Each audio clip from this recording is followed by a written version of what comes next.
आज हम चैप्टर पढ़ेंगे अध्याय 11 अनुपात विश्लेषण। अनुपात विश्लेषण हमने चैप्टर पढ़ा था वित्तीय विश्लेषण। वित्तीय विश्लेषण के अंदर हमने दो चीजें पढ़ी, वित्तीय विश्लेषण की तकनीकें और वित्तीय विश्लेषण की तकनीक हमने कौन कौन सी पढ़ी थी।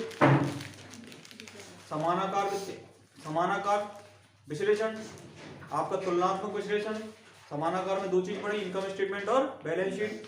तुलनात्मक में दो चीज पढ़ी, इनकम स्टेटमेंट और बैलेंस शीट। उसके बाद दूसरी हमने तकनीक पढ़ी प्रवृत्ति विश्लेषण। उसके बाद हमने तकनीक पढ़ी रोकड़ प्रवाह विवरण, जो हमारे सिलेबस में अब नहीं है, पहले होता था। उसके बाद एक तकनीक है अनुपात विश्लेषण। क्लियर है? तो ये क्या है, वित्तीय विश्लेषण की एक तकनीक है, अनुपात विश्लेषण।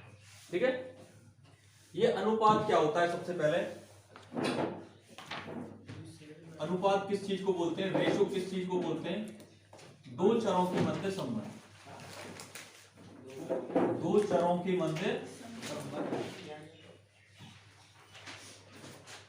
दो चरों के मध्य जो संबंध होता है वो क्या होता है? अनुपात। और जब हम अकाउंटेंसी में बात कर रहे हैं तो ये होगा दो वित्तीय चरों के मध्य संबंध। अकाउंटेंसी का रिलेशन किससे होता है? वित्तीय चरों से। तो दो वित्तीय चरों के मध्य संबंध क्या होगा? अनुपात। तो हम पूरे अनुपात विश्लेषण में देखेंगे कि दो चीजों के मध्य संबंध बताएंगे, इन दोनों में क्या संबंध। क्लियर? बाकी थ्योरेटिकल मैटर है, इसकी विशेषताएं क्या होती हैं, इसकी सीमाएं क्या होती है, वो लिखवा देंगे हम बाद में। मुद्दा ये है कि इसमें 6 नंबर का एक बड़ा प्रश्न आएगा और छोटे छोटे प्रश्न आएंगे, एक एक या दो नंबर के। तकरीबन 10 नंबर तक के क्वेश्चन इसमें से आ जाते हैं। तो 6 का तो आएगा ही आएगा और 2 नंबर के छोटे क्वेश्चन आएंगे ही आएंगे। 8 नंबर का न्यूमेरिकल कॉन्सेप्ट तो आएगा ही आएगा। क्लियर है? इंपॉर्टेंट चैप्टर है, बहुत सरल चैप्टर है। तो अनुपात जो है, हमारे अनुपातों को कुछ भागों में वर्गीकृत किया जाता है। तो जो अनुपात पहले नंबर पे हमारा आता है वो होता है अल्पकालीन शोधन क्षमता अनुपात। शोधन क्षमता अनुपात। अभी नोट मत करना कोई भी, ठीक है ना? अभी बस समझ लो। इसको इंग्लिश में बोलते हैं short term solvency ratio. Clear? इससे हम क्या चीज कैलकुलेट करते हैं अभी हम डिटेल में पढ़ेंगे। ठीक है, सेकंड नंबर का जो अनुपात हम वर्गीकृत करते हैं दीर्घकालीन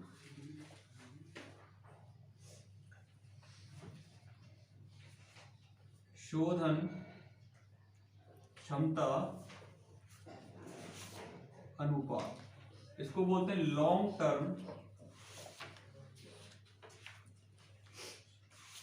सॉल्वेंसी रेशियो। ठीक है, तीसरे नंबर पे हम लिखते हैं इसको क्रियाशीलता अनुपात। क्रियाशीलता अनुपात, इसको बोलते हैं एक्टिविटी रेशियो। और चौथे नंबर पे आपका आता है डी नंबर पे लाभदायकता अनुपात। लाभदायकता अनुपात, और ये जो उसको बोलते हैं प्रॉफिटेबिलिटी रेशियो। प्रॉफिटेबिलिटी रेशियो जिसके दो पार्ट होते हैं, विक्रय पर आधारित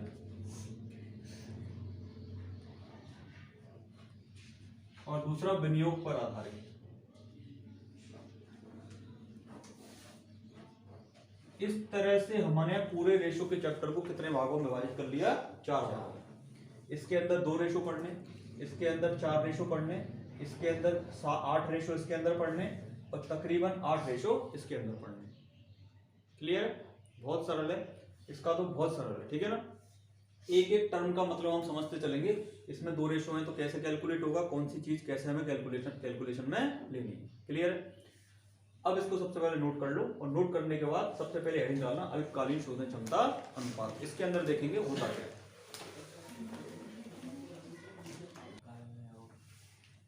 अब चलेगा हमारा पहले नंबर पे अल्पकालीन शोधन क्षमता अनुपात। पहले नंबर पे होता क्या है और इन शब्दों का मतलब क्या है। अल्पकालीन का मतलब 1 साल के अंदर अंदर, 12 महीने के अंदर अंदर। शोधन क्षमता का मतलब होता है, शोधन क्षमता का मतलब ऋण चुकाने की क्षमता। इस अनुपात से हम पता लगाते हैं कि हमारी एक साल के अंदर अंदर ऋण चुकाने की क्षमता कितनी है। क्लियर है? किससे पता लगता है? अल्पकालीन शोधन क्षमता अनुपात से। हमारे वैसे तो अल्पकालीन शोधन क्षमता अनुपात 3 होते हैं, बट हमारे सिलेबस में कितने? केवल 2 हैं। हम अपने सिलेबस की बात कर रहे हैं। इसके अंदर सबसे पहला अनुपात है चालू अनुपात। ये बहुत चालू है, ठीक है ना, ये पेपर में जरूर आता है। कितना नालायक अनुपात है ये, इसके बिना काम चलता ही नहीं अपना। करंट रेशो, बेसिक रेशो है, ठीक है ना, करंट रेशो। इसका फॉर्मूला आपको याद रखना है, current assets upon current liabilities. Current assets upon current liabilities, that is current ratio. Clear? Current assets में और करंट लायबिलिटीज में क्या क्या आता है ये आपको याद होना चाहिए। मैं लिखवा देता हूं। अच्छा, ये जो ऑप्टिमम रेशो होता है, ये ऑप्टिमम रेशो मतलब इसको बोलते हैं हिंदी में सर्वश्रेष्ठ अनुपात। लिख लो, ये श्रेष्ठ अनुपात क्या माना जाता है? श्रेष्ठ अनुपात माना जाता है 2:1। सबसे अच्छा अनुपात कौन सा माना जाता है? 2:1। बट बैंक में इसको क्या माना जाता है सबसे अच्छा? वैसे तो 2:1 माना जाता है, नॉलेज के लिए बता रहा हूं। बैंकों में इसको माना जाता है 1.3:1। टंडन कमेटी हुई थी, तो टंडन कमेटी ने बताया था कि ये रेशो क्या होना चाहिए? 1.33:1। उसने 3 फॉर्मूले दिए थे। क्लियर? बट नॉर्मली अगर एग्जाम में क्वेश्चन आए कि चालू अनुपात सर्वश्रेष्ठ अनुकूलतम अनुपात कौन सा माना जाता है चालू, देखो गया 2:1। क्लियर है? चालू अनुपात क्या होता है? करंट एसेट और करंट लायबिलिटी के बीच संबंध, ठीक है ना। आपकी हमेशा ये जो करंट एसेट्स है करंट लायबिलिटी से ज्यादा होनी चाहिए। क्लियर? ये अनुपात 1 से कम नहीं होना चाहिए। 1 से कम होने का मतलब ये होगा कि आपकी करंट लायबिलिटी ज्यादा है और करंट एसेट कम है, आपके ऊपर लॉ कर्जा ज्यादा है और आपके पास संपत्तियां कम है। ये स्थिति अच्छी नहीं मानी जाती, ठीक है ना। अच्छा, अब हम बात करेंगे करंट एसेट्स में क्या क्या आएगा। तो सबसे पहले सभी बच्चों ने पढ़ रखा है करंट एसेट्स में सबसे पहले डेटर्स, बीआर, बिल्स रिसीवल, इन दोनों को सम्मिलित रूप से क्या बोलते हैं हम? ट्रेड। पढ़ा था ना बैलेंस शीट वाले चैप्टर में। ऐसे भी दे सकता है, अलग अलग भी दे सकता है। इसके बाद इन्वेंट्री। इन्वेंट्री 4 तरीके की हो सकती है हमारी। सबसे पहले रॉ मटेरियल की इन्वेंट्री किसको बोलते हैं? स्टॉक को, ठीक है ना। इन्वेंट्री 4 तरीके की हो सकती है। Stock of raw material. Second number पे stock of work in progress. Work in progress का मतलब ऐसा माल जो अभी आधा अधूरा बना हुआ है, ठीक है ना। तीसरे नंबर पे स्टॉक ऑफ फिनिश्ड गुड्स। चौथे नंबर पे आपका हो सकता है, ये हो गया लूज टूल्स। चौथे नंबर पे क्या हो सकता है? Loose tools. ये भी आ सकता है। जब ये आ जाए तो आपको उसको क्या मानना है? इन्वेंट्री ही मानना है। बात समझ आ गई ना। इसके बाद आपका हो सकता है, यहां लिख रहा हूं, ठीक है ना। इसके बाद आपका हो सकता है कैश एंड बैंक। इसके बाद आपका हो सकता है लोन एंड एडवांस। इसके बाद आपका हो सकता है एक्रूड इनकम। इसके बाद आपका हो सकता है प्रीपेड एक्सपेंस। क्लियर है? और क्या हो सकता है? डेटर हो गया, इन्वेंट्री हो गया, कैश हो गया, लोन हो गया, एक्रूड इनकम हो गया, प्रीपेड एक्सपेंस हो गया। इसके बाद हो सकता है short term investment. Short term लिखते या करंट लिखते, शॉर्ट टर्म इन्वेस्टमेंट। इसका ये एक दूसरा नाम होता है मार्केटेबल सिक्योरिटी। मार्केटेबल सिक्योरिटी, इनका एक ही मतलब होता है। क्लियर है? तो ये सारी चीजें हमारे किसके अंदर आती हैं? करंट एसेट के अंदर आती हैं। कोई डाउट इसमें? क्लियर है? यहां तक पहले नोट करो, फिर लायबिलिटी लिखेंगे। अब हम बात करेंगे करंट लायबिलिटीज की। जो मैं यहां लिख रहा हूं करंट लायबिलिटीज।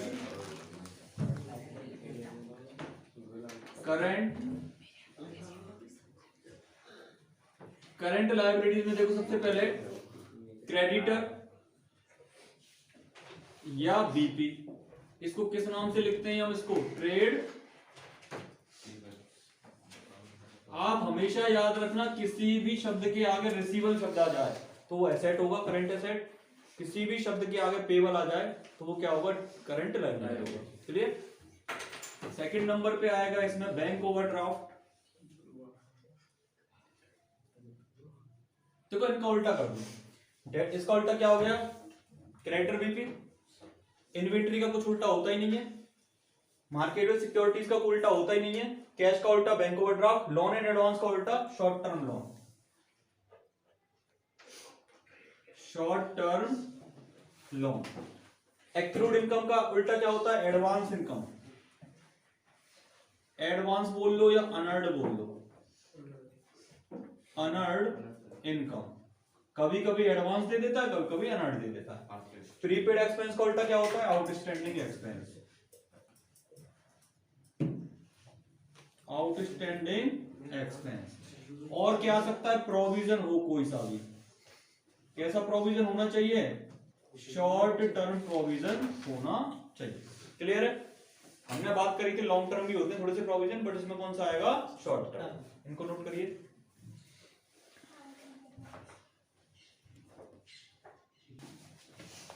ये तो था मेरा करंट रेशो। क्लियर है। अब हम बात करेंगे सेकंड नंबर का जो रेशो है वो है आपका,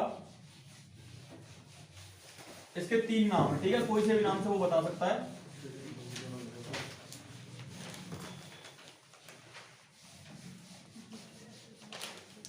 सेकंड जो रेशो हम पढ़ेंगे इसके अंदर पहला इसका होता है तरलता अनुपात या तरलता अनुपात, या दूसरा नाम इसका होता है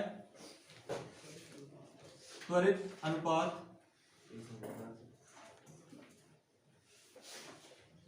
त्वरित अनुपात। तीसरा इसका नाम होता है अम्ल परख अनुपात। अम्ल परख अनुपात। क्लियर। इंग्लिश में इसके नाम होते हैं लिक्विड रेशो या क्विक रेशो या टेस्ट एसिड रेशो।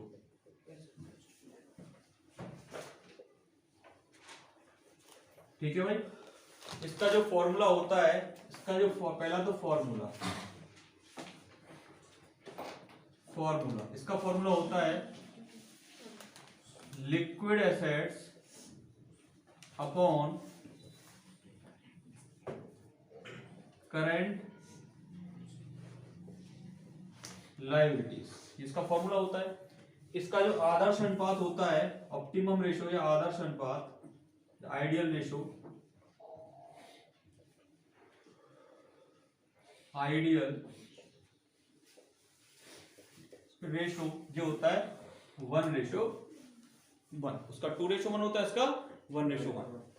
अब मुद्दा यह है कि करंट लायबिलिटीज तो हम कैलकुलेट कर चुके हैं पहले फॉर्मूले में, वो यहां पे आएगा।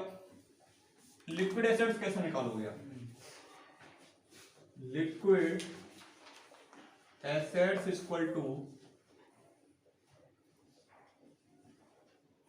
Current assets minus inventory. Inventory को स्टॉक भी बोलते हैं हम लोग, इन्वेंट्री लिख लो या stock, minus prepaid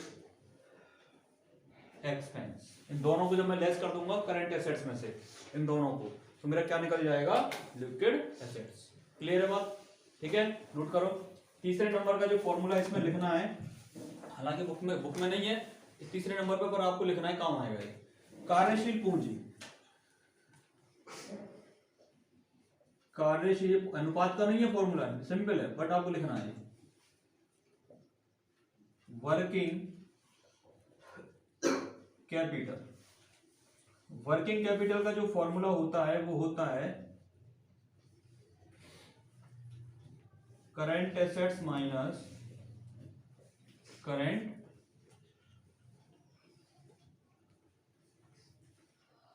liability. Clear. Current assets minus current liabilities, note करिए। क्वेश्चन नंबर, पेज नंबर आपका 407, क्वेश्चन नंबर 2 कर रहे हैं हम, ठीक है।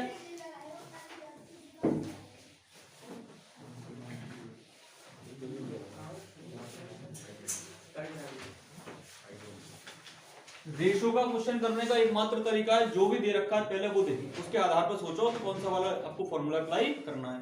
क्वेश्चन 2 आपसे कह रहा है एक कंपनी का चालू दायित्व 4 लाख रुपए, करंट लायबिलिटी आपको दे रखी है, चालू संपत्तियां 2.5 रेशो, चालू संपत्तियां नहीं है बेटा, ये चालू अनुपात है, ठीक है ना, सही कर लेना।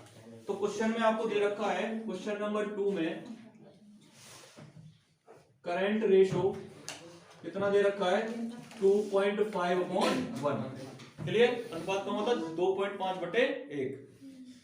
और इसका फॉर्मूला क्या होता है करंट रेशो का भी हमने पढ़ लिया था, current assets upon current liability equal to 2.5/1। आपको करंट लायबिलिटी क्वेश्चन में 4 लाख रुपए दे रखी है, लिख लो। Current assets upon 4 lakh equal to 2.5/1, cross multiply कर दो। करंट एसेट्स का इंटू इससे कर दो equal to 2.5 into 4 lakh divide by 1 का कोई इंपॉर्टेंस नहीं है। देन करंट एसेट्स मेरी कितनी आ गई 10 लाख, करंट एसेट्स हमारी आ गई 10 लाख। जो आंसर में आ जाए एक बार को ब्लॉक में बंद कर दो, ठीक है। आगे बढ़ो क्वेश्चन को। तरल अनुपात 1.5:1 है, आपको क्वेश्चन में दे रखा है क्विक रेशियो, तरल अनुपात बोलते हैं वैसे इसको। Quick ratio equal to 1.5:1। इसका फॉर्मूला क्या होता है, liquid assets upon current liability equal to 1.5/1। Liquid assets का फॉर्मूला क्या होता है, current asset minus stock minus prepaid expense. Prepaid expense को अगर क्वेश्चन में सूचना है तो लिखेंगे, नहीं तो 0 मान लेंगे, क्लियर है। प्रीपेड एक्सपेंस की कोई भी इंफॉर्मेशन क्वेश्चन में नहीं है। हम लोग उसको क्या लिख सकते हैं, लिक्विड एसेट्स को हम इसको लिख सकते हैं करंट एसेट्स माइनस स्टॉक, लिख सकते हैं नहीं लिख सकते। करंट लायबिलिटी कितनी है 4 लाख, ये कितना आ गया 1.5/1। तो सीए की वैल्यू हमने कितनी निकाल दी क्वेश्चन में 10 लाख निकाल दी, तो सीए की जगह लिख दूंगा 10 लाख माइनस इसका क्रॉस मल्टीप्लाई कर दूंगा 1.5 इंटू 4 लाख। कोई डाउट इसमें, ये कितना हो गया कैलकुलेट होके 6 लाख। इस 6 लाख को यहाँ पे ले आऊं पक्षांतरण करके, यहाँ लाऊंगा तो क्या हो जाएगा माइनस, और स्टॉक को वहां ले जाऊंगा तो क्या हो जाएगा प्लस। कोई दिक्कत, तो मेरी वैल्यू कितनी आ गई, किसकी वैल्यू आ गई स्टॉक की, और ये हमको पूछा है क्वेश्चन का मेन आंसर। कोई दिक्कत, बात क्लियर हो गई, नोट करो।